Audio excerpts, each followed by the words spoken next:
আসসালামু আলাইকুম ওয়া রাহমাতুল্লাহি ওয়া বারাকাতুহু। আলহামদুলিল্লাহি ওয়া কাফা ওয়া সালামুন আলা ইবাদিহিল্লাযীনা ইসতাফা আম্মা বা'দ। ফাআউযু বিল্লাহি মিনাশ শাইতানির রাজীম। বিসমিল্লাহির রাহমানির রাহিম। মুহাম্মাদুর রাসূলুল্লাহ ওয়াল্লাযীনা মা'আহু আশিদ্দাউ আলাল কুফফার রুহামাউ বাইনাহুম। বারাকাল্লাহু লানা ওয়া লাকুম ফিল কুরআনিল আযীম ওয়া নাফা'না ওয়া ইয়্যাকুম বিল আয়াতি ওয়া যিকরিল হাকীম। টেকনিক ইজি এডুকেশনের ক্লাস থেকে আমি হুমায়ুন কবির তোমাদের সবাইকে জানাচ্ছি অনেক শুভেচ্ছা, অভিনন্দন। আশা করছি আল্লাহ রাব্বুল আলামিন তোমাদের সবাইকে অনেক ভালো রেখেছেন, সুস্থ রেখেছেন। আমি এবং আমরাও আলহামদুলিল্লাহ অনেক ভালো আছি, সুস্থ আছি। আমরা নবম ও দশম শ্রেণীর ইসলাম শিক্ষা বইয়ের পঞ্চম অধ্যায়ের খোলাফায়ে রাশিদিনের জীবনী, জীবন আদর্শ, মানে চারজন খলিফা হযরত আবু বকর রাদিয়াল্লাহু আনহু, ওমর রাদিয়াল্লাহু আনহু, ওসমান রাদিয়াল্লাহু আনহু এবং আলী রাদিয়াল্লাহু আনহু, এই চারজন খলিফার জীবনী নিয়ে ইনশাআল্লাহ এখন তোমাদের সাথে কথা বলার চেষ্টা করব ইনশাআল্লাহ বিইذنিল্লাহ। প্রথম প্রশ্ন হলো, কোন সাহাবী তার সমুদয় সম্পত্তি আল্লাহর রাস্তায় দান করেন?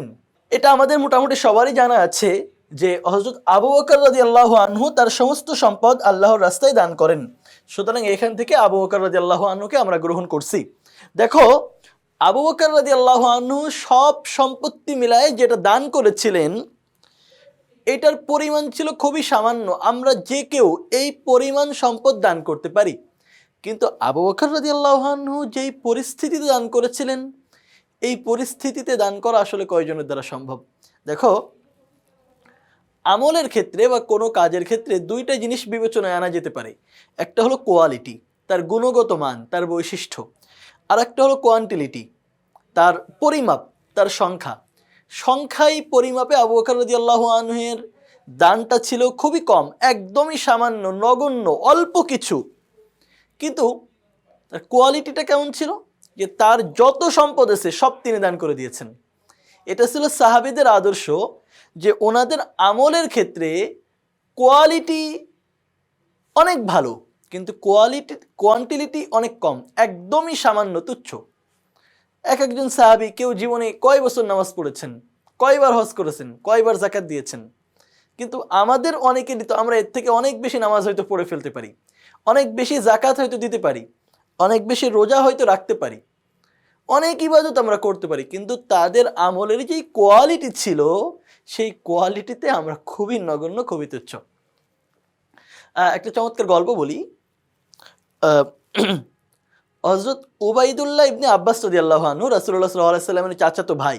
কারণ আব্বাস রাদিয়াল্লাহু আনহু রাসূল সাল্লাল্লাহু আলাইহি ওয়াসাল্লামের চাচা ছিলেন।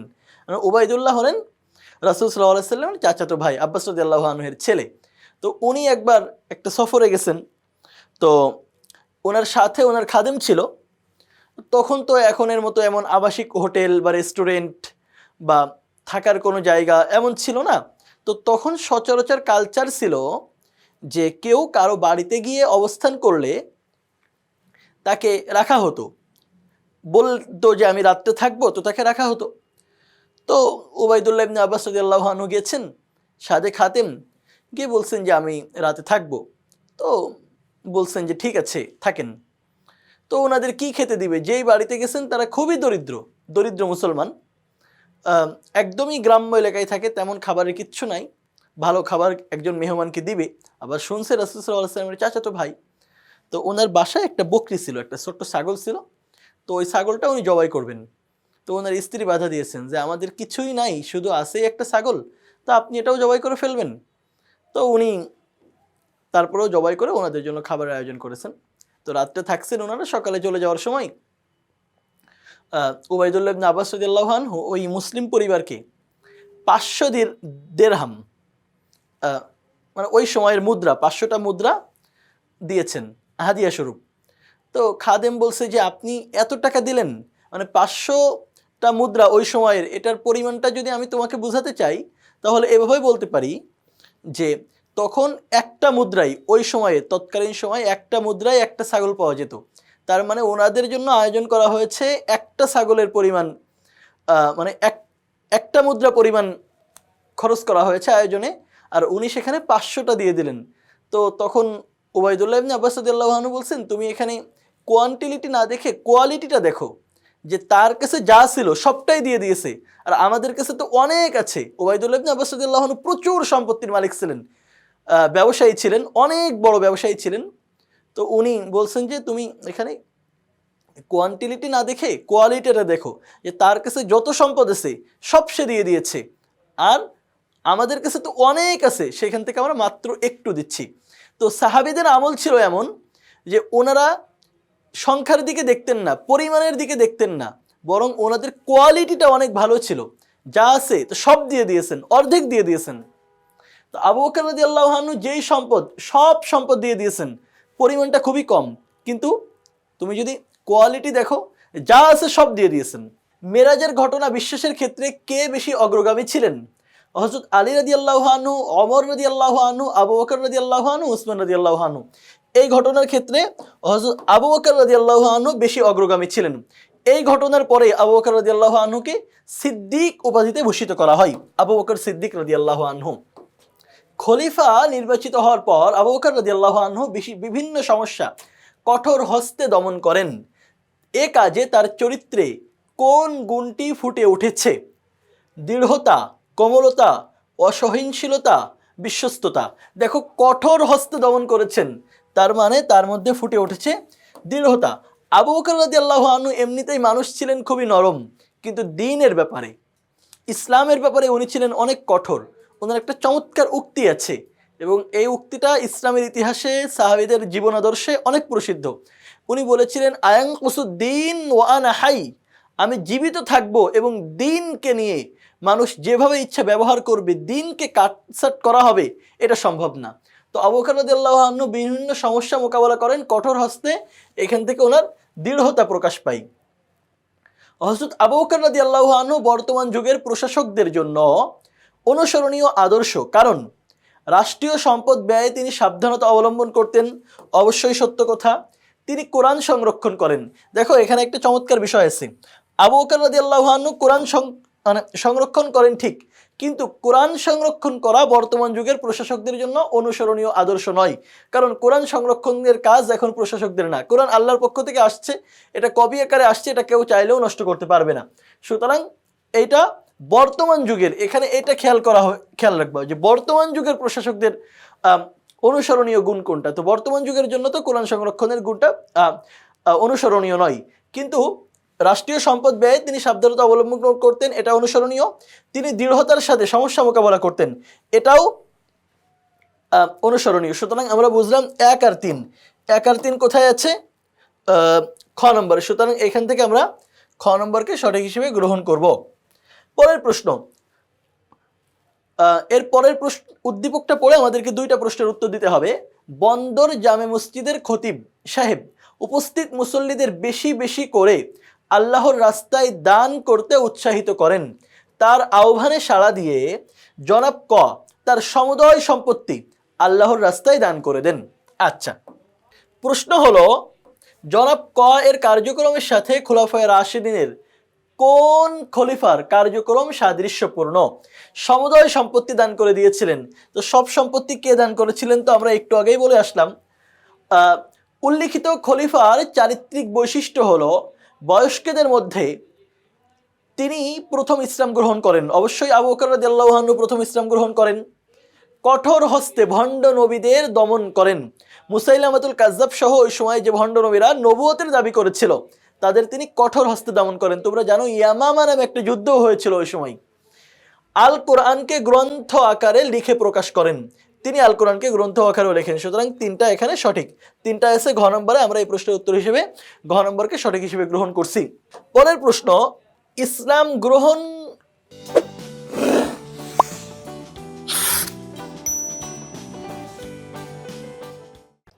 ইসলাম গ্রহণ করার পর হযরত ওমর রাদিয়াল্লাহু আনহু বললেন, আর গোপনে নয়, এবার প্রকাশ্যে কাবা ঘরের সামনে সালাত আদায় করব।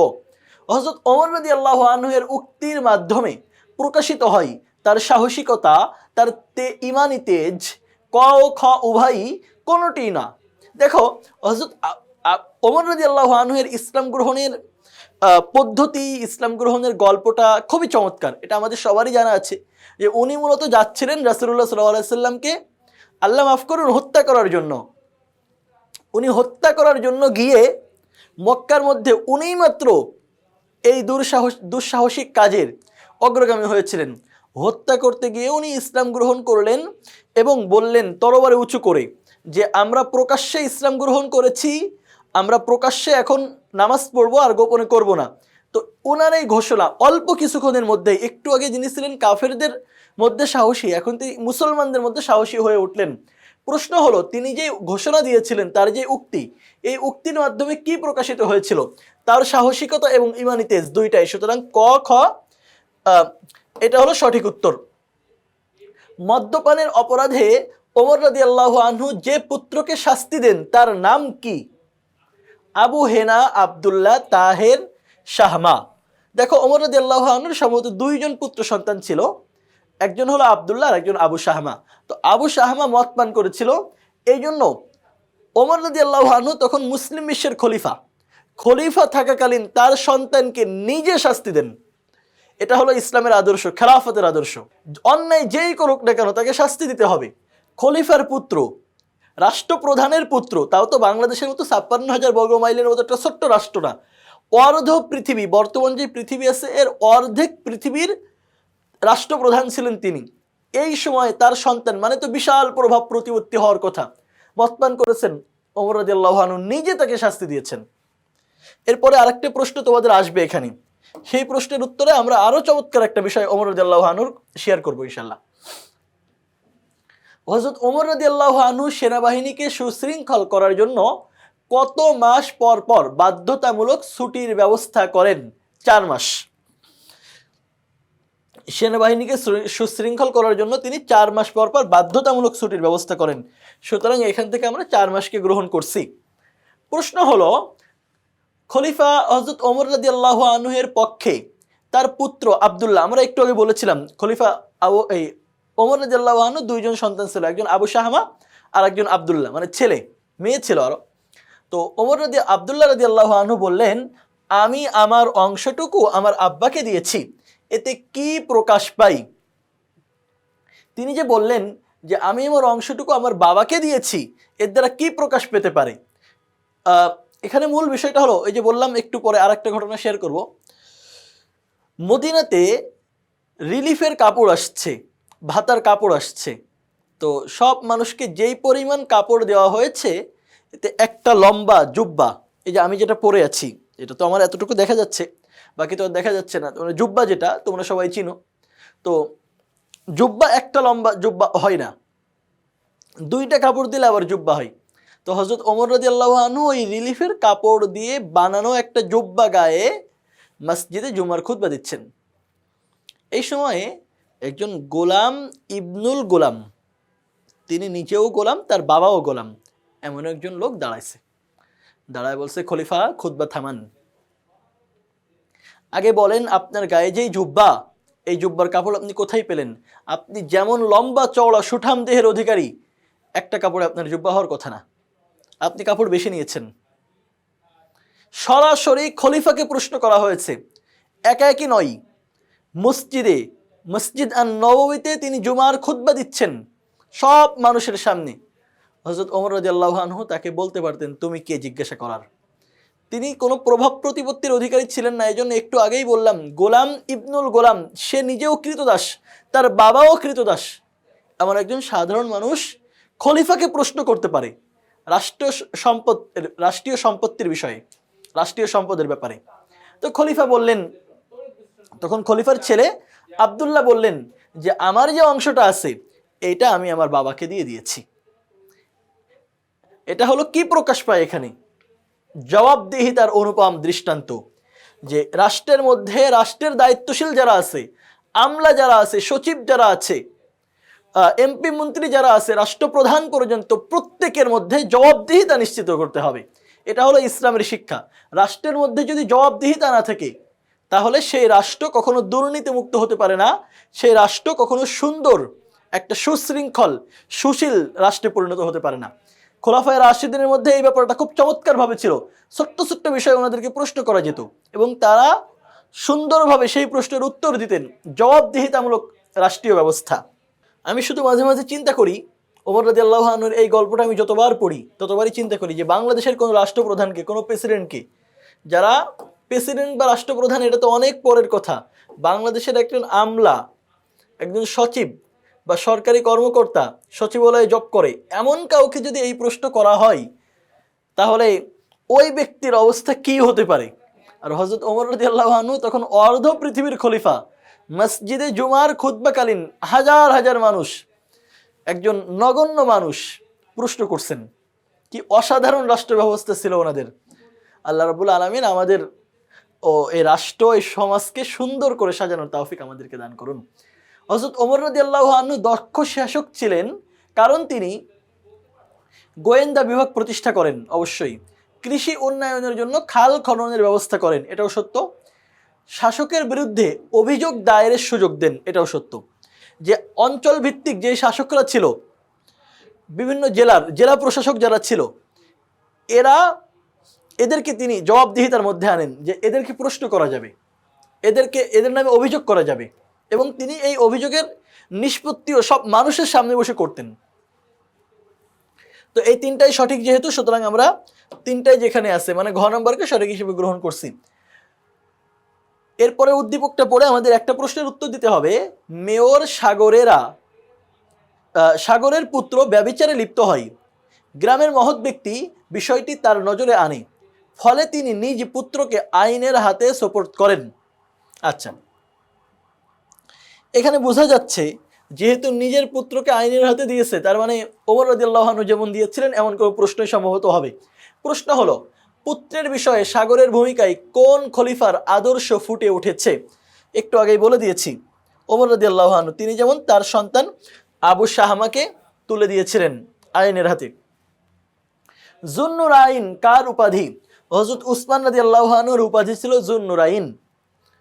কোন যুদ্ধে হযরত উসমান রাদিয়াল্লাহু আনহু 1/3 সৈন্যের ব্যয়ভার একাই গ্রহণ করেছিলেন?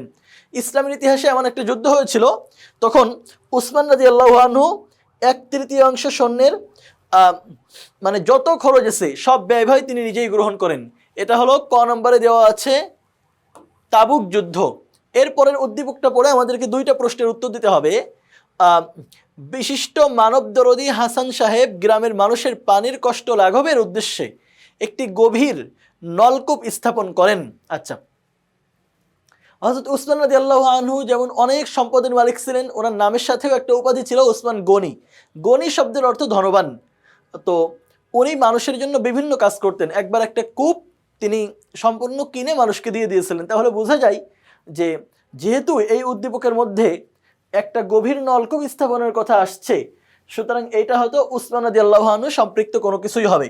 আমরা দেখি হাসান সাহেব কোন মনীষীর জীবন অনুসরণ করেছেন? উসমান রাদিয়াল্লাহু আনহু, যেটা গ নম্বরে উল্লেখ করা আছে। হাসান সাহেবের অনুকরণীয় ব্যক্তিকে বলা হয়, মানে হাসান সাহেব যাকে অনুকরণ করছেন উসমান রাদিয়াল্লাহু আনহু, তাকে কি বলা হয়? জামিউল কোরআন, অবশ্যই তাকে জামিউল কোরআন বলা হয়। আসাদুল্লাহ আলী রাদিয়াল্লাহু আনহুর উপাধি, উসমান রাদিয়াল্লাহু আনহুর উপাধি নয়, তাকে জুন্নুরাইন বলা হয়। তাহলে 1-3 সঠিক। 1-3 কোথায় আছে? গ নম্বরে। এখান থেকে আমরা গ নম্বরকে সঠিক হিসেবে গ্রহণ করছি। কোন যুদ্ধে অসাধারণ বীরত্বের জন্য মহানবী সাল্লাল্লাহু আলাইহি ওয়াসাল্লাম হযরত আলী রাদিয়াল্লাহু আনহুকে জুলফিকার তরবারি উপহার দেন? জুলফিকার নামে রাসূলুল্লাহ সাল্লাল্লাহু আলাইহি ওয়াসাল্লামের একটা তরবারি ছিল। এই তরবারির সম্ভবত 2টা মাথা ছিল। মানে এদিকে তরবারির হাতল একটা, কিন্তু মাথা এদিক থেকে এইভাবে 2টা। তো এই তরবারি ইসলামের ইতিহাসে খুবই প্রসিদ্ধ একটা তরবারি, খুবই সুন্দর, খুবই চমৎকার। এটা নিয়ে বহু সাহিত্য রচনা হয়েছে, বহু কবিতা লেখা হয়েছে। সম্ভবত এখনও তুরস্কের রাজধানী ইস্তাম্বুলে এই তরবারিটা সংরক্ষিত আছে। প্রশ্ন হলো, কোন যুদ্ধে এই তরবারি তিনি উপহার দিয়েছিলেন? বদর যুদ্ধে, উহুদের যুদ্ধ, তাবুকের যুদ্ধ অথবা খাইবারের যুদ্ধ নয়। পরের প্রশ্ন হলো, হযরত আলী রাদিয়াল্লাহু আনহু আসাদুল্লাহ উপাধি পেয়েছিলেন কি জন্য? অসীম সাহসিকতা, হুদাইবিয়ার সন্ধি লেখা, কামুস দুর্গ জয়, জ্ঞান সাধনা। আসাদুল্লাহ মানে আল্লাহর বাঘ। তো আল্লাহর বাঘ উপাধি উনি পেয়েছিলেন কামুস দুর্গ জয় করার পরে। দেখো, আমরা এখানে আলী রাদিয়াল্লাহু আনহুর পরপর 2টা উপাধি পড়লাম, মানে 2টা ব্যাপার পড়লাম। একটা হলো ওনাকে জুলফিকার তরবারি দেওয়া হয়েছিল, এর আগের প্রশ্ন যেটা আমরা পড়লাম, এই যে জুলফিকার তরবারি ওনাকে দেওয়া হয়েছিল, এইটা দেওয়া হয়েছিল বদর যুদ্ধে, আর ওনাকে আসাদুল্লাহ উপাধি দেওয়া হয়েছিল এটা হলো কামুস দুর্গ জয় করার পর। দুইটা সঠিকভাবে মনে রাখতে হবে, একটার সাথে আর একটা গোলায় ফেললে হবে না। দেওয়ানে আলী আরবি সাহিত্যের একটি অমূল্য সম্পদ, এটি কি? প্রশ্ন হলো, দেওয়ানে আলী নামে আরবি সাহিত্যের একটা প্রসিদ্ধ গ্রন্থ আছে। এখন প্রশ্ন হলো, এই গ্রন্থের বিষয়বস্তু কি? তাফসির গ্রন্থ, ব্যাকরণ গ্রন্থ, কাব্যগ্রন্থ নাকি হাদিস গ্রন্থ? এটা আলী রাদিয়াল্লাহু আনহু লিখেছিলেন একটা কাব্যগ্রন্থ। উনি চমৎকার কবিতা লিখতে পারতেন। দেওয়ানে আলী এখনো আরবি সাহিত্যের এই কিতাবটা পাওয়া যায়। হযরত আলী রাদিয়াল্লাহু আনহুর জীবনযাপন পদ্ধতি থেকে তুমি কি গ্রহণ করবে? আড়ম্বরপূর্ণ জীবনযাপন, অনাড়ম্বর জীবনযাপন, অল্প পরিশ্রম, গাম্ভীর্যপূর্ণ জীবনযাপন? আমরা হযরত আলী রাদিয়াল্লাহু আনহু থেকে খ নম্বর অর্থাৎ অনাড়ম্বর জীবনযাপন এটা গ্রহণ করব, কারণ আলী রাদিয়াল্লাহু আনহু খুব সাধারণ জীবনযাপন করতেন। এগুলো ছিল খুলাফায়ে রাশেদিনের জীবন আদর্শ থেকে আমাদের প্রশ্ন। অনেকগুলো প্রশ্ন নিয়ে আমরা কথা বললাম। খলিফাদের, ইসলামের যারা মহান ব্যক্তি ছিলেন তাদের জীবনের বেশ কিছু গল্প আমাদের ক্লাসের মধ্যে উঠে এসেছে। আশা করি এটা তোমাদের পরীক্ষার জন্য যেমন উপকারী হবে, তোমাদের জ্ঞানকেও শানিত করবে। পরের ক্লাস দেখার আমন্ত্রণ জানিয়ে এখানেই শেষ করছি। আল্লাহ হাফেজ, আসসালামু আলাইকুম ওয়া রাহমাতুল্লাহ।